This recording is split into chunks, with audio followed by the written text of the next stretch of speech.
लेकिन आवाज तो बिल्कुल सूरज की थी।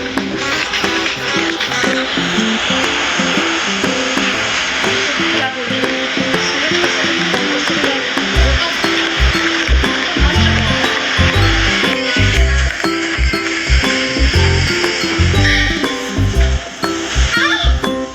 सूरज का सरप्राइज क्या?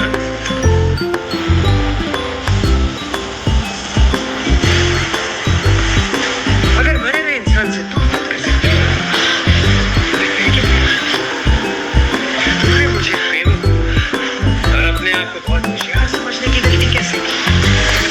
असल में आकाश को पता चल गया है कि सूरज जिंदा है। ऐसे में उसे ये भी पता है कि ईशा ने जो हार पहना है उसमें कैमरा लगा हुआ है और सूरज आकाश के हर कदम पर नजर रखे हुए है। ऐसे में देखिए कैसे आकाश उस कैमरे को न सिर्फ बाहर निकालता है बल्कि तोड़ भी देता है और फिर देता है ईशा को सजा। मुझे धोखा देनी चाहिए, इसकी सजा तो मिलेगी। मार दो इसकी माँ को।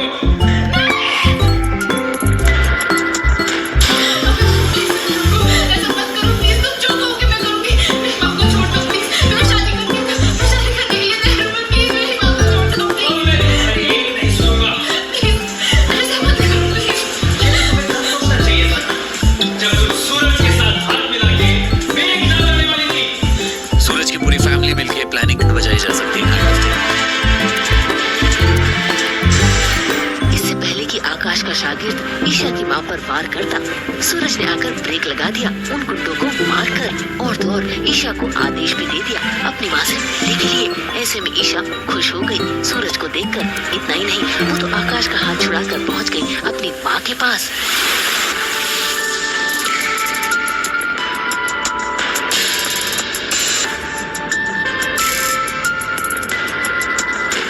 और यहाँ सूरज पहुंच गया है आकाश के पास उसे सबक सिखाने के लिए। उसने न सिर्फ आकाश का सेहरा उतारा बल्कि मुक्का भी उठा लिया मारने के लिए कि तभी आ गया कहानी में ट्विस्ट, क्योंकि ईशा ने अपनी माँ का घूंघट उठाकर देखा और उसमें उसे अपनी माँ नजर नहीं आई। ये देख ईशा ही नहीं बल्कि सूरज भी हैरान है, क्योंकि यहाँ पर आकाश बाजी जो मार ले गया है।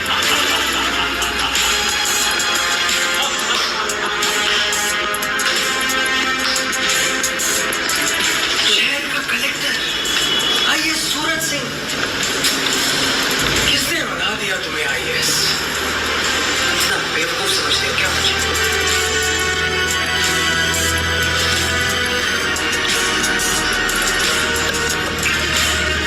ईशा, ईशा मुझे मेरे बच्चे से मिलना है, मुझे मिलने दो। छोड़ो छोड़ो मुझे।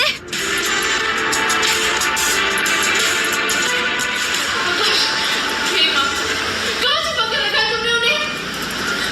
ईशा, अब चुपचाप मुझसे शादी कर लो, वरना तुम्हारी माँ खत्म। और तू क्या कहा था तुमने? क्या आज मेरी जिंदगी का आखिरी दिन होगा? आज वो दिन होगा जब तू अफसोस मनाएगा कि आखिर तू जिंदा ही क्यों, क्योंकि आज मेरी और ईशा की शादी होगी। अगर दम है तो ढूंढ के दिखाता है मुझे। वो तेरे सामने ही है।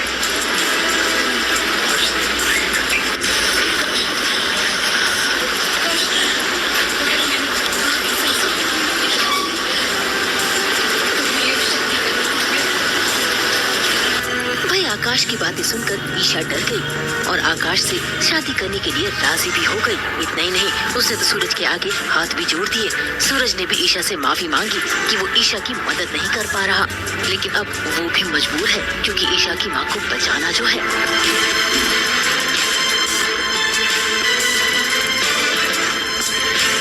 खैर आकाश सूरज को इतनी आसानी से जाने नहीं देगा, वो तो उसे सबक सिखाएगा ही। लेकिन सूरज वो भी हार मानने वालों में से नहीं है। कितना भी घायल क्यों ना हो, वो ईशा की माँ को ढूंढने के लिए पहुंच गया है आकाश के तहखाने। और देखिए कैसे उसकी नजर पड़ जाती है एक काले बोरे पर जिसमें ईशा की माँ बंधी हुई है। ऐसे में आकाश उस बोरे को खोलता है और घूंघट ओढ़े औरत की शक्ल देखता है और उसे राहत भी मिलती है।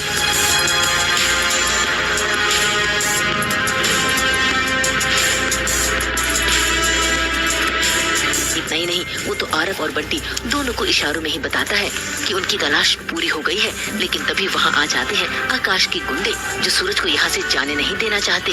ऐसे में बंटी और आरव दोनों मिलकर फेंकते हैं उन गुंडों पर जाल, और देखिए कैसे बांधकर उनको सिखाते हैं अच्छा खासा सबक।